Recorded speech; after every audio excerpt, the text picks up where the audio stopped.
America का Iran पर फिर से बहुत बड़ा हमला हुआ। जैसे कि आज की बड़ी खबर यही है, ईरान पर लगातार दूसरी रात यह हमला किया गया है और ईरान में कई जगहों पर एक साथ हमले किए गए। 24 घंटे के भीतर ईरान पर फाइटर जेट से अटैक किया गया। सेंटकॉम ने ईरान पर हमले की पुष्टि भी की है। तो देखिए, 24 घंटे के अंदर दूसरी बार यह हमला हुआ, हवाई हमले हुए हैं और अमेरिका ने कई ठिकानों को निशाना बनाया है।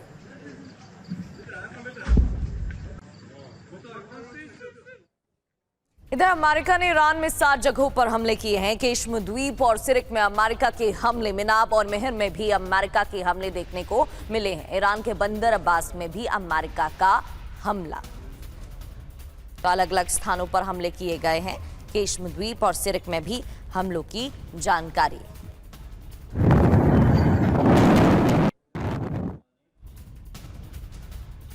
और ईरान के करज में बड़ी एयर स्ट्राइक हुई है। अमेरिका ने की है ताबड़तोड़ बमबारी। तो देखिए, करज में अमेरिका की तरफ से हमले किए गए हैं। 24 घंटे में दूसरी बार रात को 3 बजे ये हमले किए गए अमेरिका की तरफ से।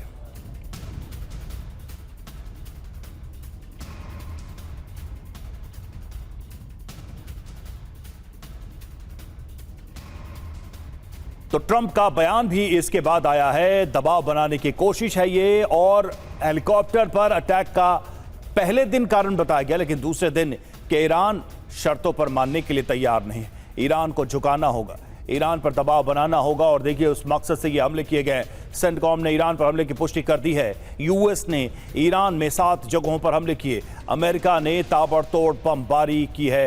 हवाई हमले भी किए गए हैं। तेहरान से 40 मील दूर तक हमले किए गए हैं अमेरिकी एयरफोर्स के द्वारा। और ईरान के डिफेंस सिस्टम पर अमेरिका का हमला, रडार और ड्रोन कमांड सेंटर पर भी अटैक किया गया है। इधर डिफेंस सिस्टम पर अमेरिका ने अटैक किया है। कई स्थानों पर अमेरिका की तरफ से अटैक किया गया। एक एक कर आपको वो जानकारी दे रहे हैं। रडार और ड्रोन कमांड सेंटर पर भी हमला हुआ है। और इन हमलों के बाद ईरान ने हॉर्मुज स्ट्रेट को पूरी तरह बंद भी कर दिया है। और ईरान के बुशहर शहर पर भीषण बमबारी। बुशहर में सैन्य ठिकानों पर अमेरिका ने हमला किया है। अमेरिकी लड़ाकू विमानों ने बम बरसाए हैं।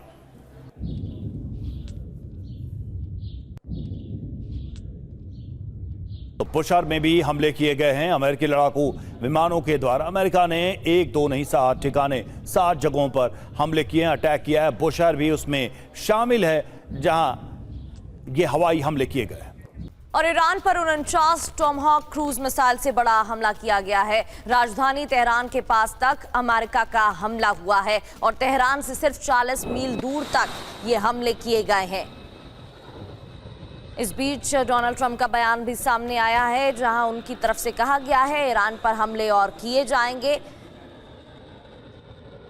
ईरान की तरफ से अपाचे हेलीकॉप्टर को डाउन किया गया था, जिसके बाद ही अमेरिका ने हमला किया। और अब डोनाल्ड ट्रंप की एक और चेतावनी। 3 बड़ी अहम खबरें टीवी स्क्रीन पर आपके सामने। रडार और ड्रोन कमांड सेंटर पर हमला, यूएस की तरफ से अलग अलग स्थानों पर हमले जारी है। तेहरान से सिर्फ 40 मील दूर तक भी हमले की खबर। तो अमेरिका ने कंटिन्यू किया है अपने इस अटैक को। वंदना जी, मेरा पहला सवाल आप ही से है। डोनाल्ड ट्रंप ने पहले दिन रीजन बताया कि हेलीकॉप्टर को मारा इसलिए हमले किए। दूसरे दिन यह कहा कि ईरान पर हमें अभी दबाव बनाना है, ईरान पर दबाव बनाने के लिए हमले किए गए। क्या यह माना जाए, बहाने कुछ भी हों, ट्रंप को इस जंग को आगे बढ़ाना है, कोई रास्ता दिख नहीं रहा है। बातचीत, दबाव, डिप्लोमेसी, इकोनॉमिक सैंक्शन सब फेल हैं। अब एक ही रास्ता दिखाई दे रहा है कि लड़िए और ईरान को झुकाइए। नमस्कार मिश्रा जी एंड मिस शर्मा। अगर आपको याद हो, जब ये लड़ाई शुरू हुई थी तब भी मैंने आपके चैनल पे आके आपको ये बात कही थी कि युद्ध शुरू तो होते हैं और आप अंदाज लगाते हैं कि ये 1 हफ्ते में खत्म हो जाएगा, और ये बट लेकिन ऐसा हुआ नहीं। युद्ध विराम की भी बातें देखी, जिसमें हम भारत का जो पड़ोसी मुल्क है वो अपने आप को बहुत चौधरी बन के सामने आया कि हम शांति वार्ता करा रहे हैं, उसका भी कुछ नहीं हुआ। सीज फायर की बात की, वो भी नहीं हुआ, क्योंकि आप देख रहे हैं कि ईरान भी चुप नहीं है, वो भी छुटपुट हरकतें करता रहा है। और जो इजराइल और अमेरिका है, ये स्ट्रेटेजिक अलायंस है, इनकी पार्टनरशिप बहुत है। We all know that and we just saw that very recently, क्योंकि थोड़ा सा जो तनाव इजराइल एंड अमेरिका के रिश्तों में भी आया था इस युद्ध के लिए। अभी कुछ ही दिन की बात है, ज्यादा पुरानी बात नहीं है। बट देन क्योंकि यहाँ लॉबी इजराइल की भी बहुत स्ट्रांग है एंड एवरीबडी नोज दैट, ये बात तो पहले से फर्स्ट डे से ही ट्रंप ने कहा था, वील नेल देम डाउन। अगर आपको याद हो, these were his words actually, and he is working on to it. But लेकिन ईरान भी चुप नहीं हो रहा है और होगा भी नहीं, बिकॉज हम जानते हैं उनकी means like. So coming back to your question कि क्या मतलब मारते रहेंगे, ठोकते रहेंगे जब तक एक, क्या 19 साल का भी तजुर्बा रहा है। अगर आप जाने वियतनाम की वार के साथ, उधर जो है यूक्रेन रशिया की वार भी अभी चली रही है, इजराइल का अपना हमास के साथ जो है उनका भी चल रहा है। तो ये जो वार किस ऊंट किस करवट बैठेगा ये आप देखिएगा। और ये अभी रुकने वाला नहीं है, ये मैं कह सकती हूँ। This is not going to stop. बिल्कुल, जिस तरीके से हालात बनते नजर आ रहे हैं, लग तो यही रहा है और डोनाल्ड ट्रंप का हाल ही का बयान भी यही है कि अभी तो शुरुआत है और हमले हो सकते हैं। इधर ईरानी ऑयल रिफाइनरी पर बमबारी की गई है, जहां असल यूहे शहर में ऑयल रिफाइनरी पर अटैक हुआ है। तो ऑयल रिफाइनरी पर बमबारी की खबर है। एक बार फिर से महत्वपूर्ण लोकेशंस पर, इंफ्रास्ट्रक्चर पर हमलों की खबर सामने आ रही है और ऑयल रिफाइनरी पर अटैक किया गया है।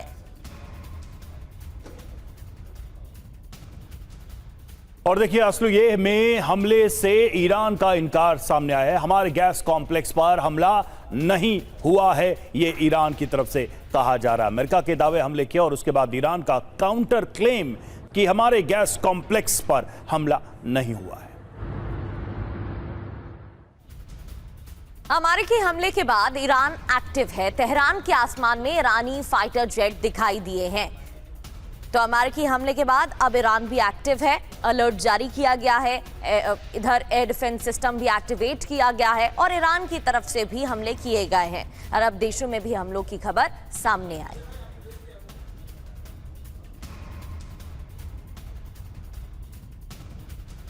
ये देखिए तस्वीरें, तेहरान के आसमान में ईरानी फाइटर जेट नजर आए।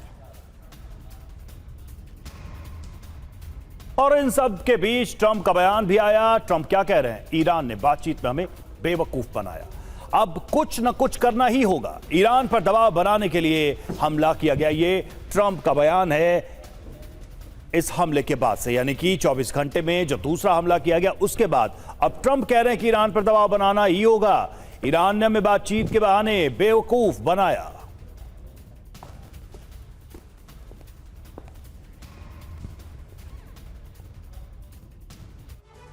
तो 24 घंटे में दूसरी बार ईरान पर अमेरिकी प्रहार देखने को मिला है। 7 जगहों पर एक साथ हमले का दावा किया गया है।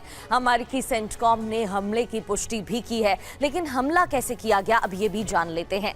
फाइटर जेट्स का इस्तेमाल किया गया, क्रूज मिसाइल, ड्रोन से हमले हुए हैं।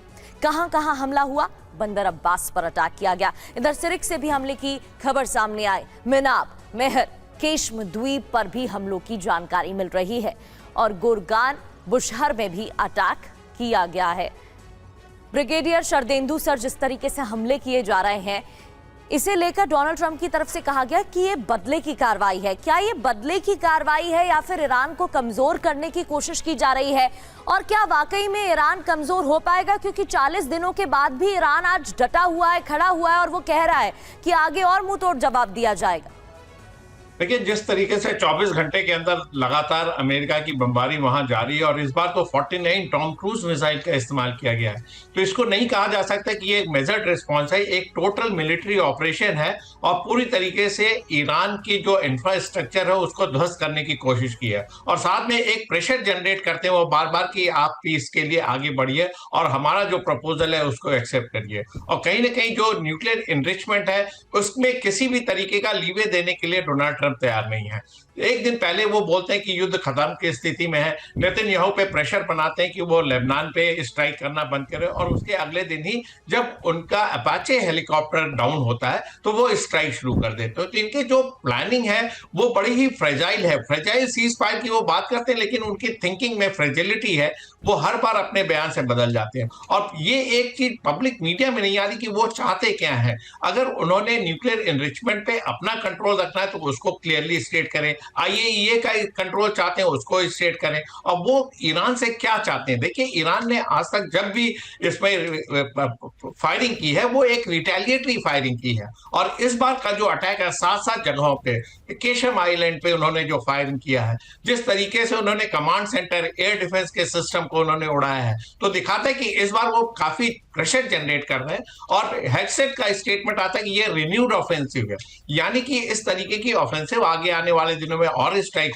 होती जाएगी। और अब ईरान को देखना है कि वो किस तरीके से रिटेलिएट करता है। एक पैटर्न है, जब अमेरिका स्ट्राइक करता है तो ईरान जो है छोटे देश जिसमें कुवैत है, बहरीन है, UAE है, उसके स्ट्राइक करता है। तो इसको अमेरिका किस तरीके से प्रोटेक्ट करेगा? बिल्कुल सर, ये तो पैटर्न हमने देखा ही है और खबरें बहुत सारी आ भी रही हैं कि इस बार जो रिटेलिएशन ये हुआ है उसमें भी ईरान बड़ा सेलेक्टिव रहा है और कुछ देशों को उसने एग्जेम्पशन दिया है। खबर ये भी अंदर खाने आ रही है कि भाई कुछ पैसे वसूले हैं ईरान ने, इस वजह से उनको वो छोड़ रहा है। सच क्या है, झूठ क्या है, ये कहना मुश्किल है, लेकिन हाँ, इन हमलों में एक पैटर्न जरूर है, जैसा कि आप कह रहे हैं। और देखिए, ईरान का अमेरिका पर बड़ा जवाबी हमला और अमेरिका के 18 ठिकानों पर किया हमला। इराक, कुवैत और बहरीन में किया हमला। कई अमेरिकी बेस पर ईरान ने हमले किए।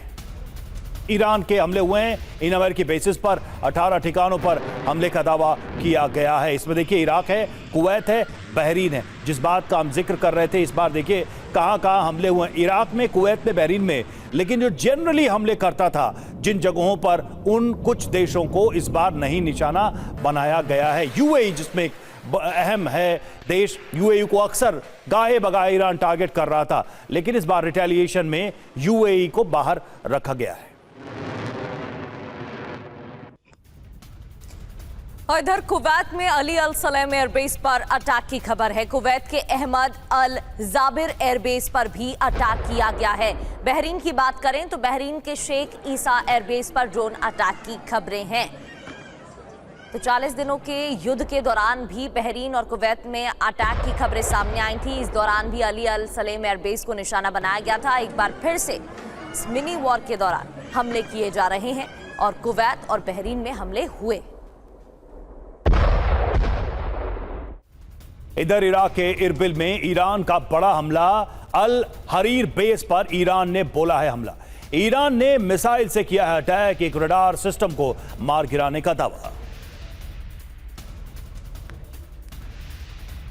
तो ईरान की तरफ से भी हमले जरूर किए गए हैं। अचल सर, ट्रंप पीछे दावा करते रहे कि मैंने 7-8 जंगें रुकवा दी, लेकिन जिस जंग में वो सीधे शामिल हुए उसको वो नहीं रुकवा पाए हैं।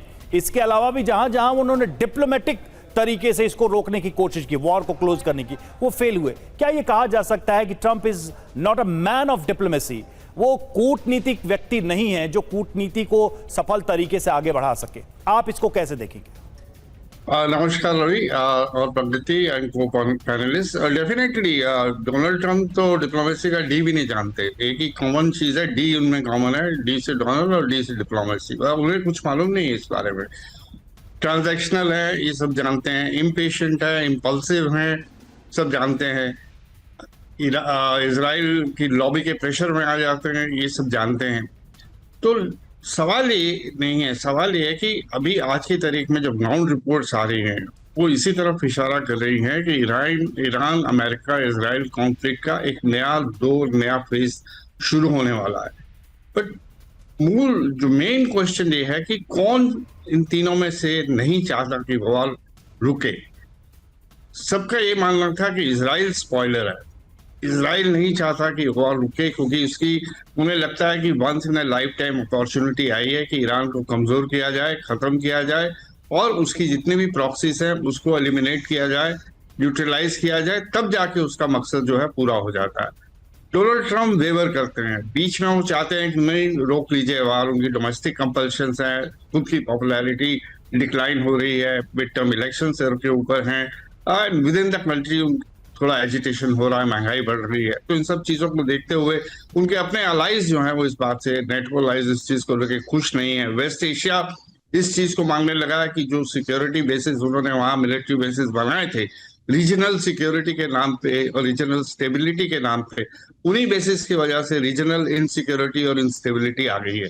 तो डोनाल्ड ट्रंप बीच बीच में चाहते हैं, लेकिन सवाल ये है कि ईरान पे प्रेशर बनाने के लिए फिर से अटैक करना, इसमें नई बात क्या है? पिछले साल उन्होंने अटैक किया, इस साल अटैक किया, तीसरा भी अटैक करेंगे, तो कहाँ ले जाएंगे इस बात को? Unless he is thinking very big, which means ground operations जो बड़ा मुश्किल लगेंगे, या फिर अल्टीमेट, जो आज की तारीख में जिसे अल्टीमेट कहते हैं कि न्यूक्लियर ऑप्शन का इस्तेमाल करना। तो दोनों चीजें मुश्किल लग रही हैं। तो एक बात, बार बार ईरान पे अटैक करके क्या अचीव करना चाह रहे हैं, बड़ा मुश्किल है। और मैं ये भी कहना चाहूंगा कि इस बार स्पॉइलर में ईरान का भी थोड़ा बहुत हाथ है। अगर थोड़ा संयम बरता होता, प्रोटेक्ट नहीं दी होती, या इसको मौका नहीं दिया होता, अपाचे हेलीकॉप्टर को ना गिराया होता, तो शायद उनके पास इतना बड़ा प्रिटेक्स्ट नहीं होता। लेकिन डोनाल्ड ट्रंप के लिए प्रिटेक्स्ट की या किसी वजह या रीजनिंग की जरूरत नहीं है, रैशनल की जरूरत नहीं है।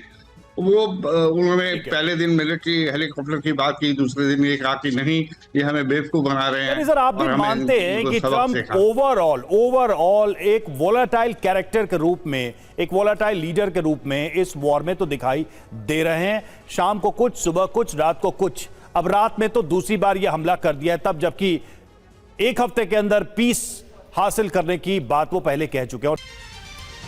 सुप्रीम कोर्ट पहुंचा राज्यसभा नामांकन रद्द विवाद। मीनाक्षी नटराजन ने दायर की रिट याचिका। चुनाव आयोग से जवाब न मिलने पर सुप्रीम कोर्ट पहुंची। रिटर्निंग अधिकारी ने रद्द किया था नामांकन में खामियां बताते हुए इसे रद्द किया गया था।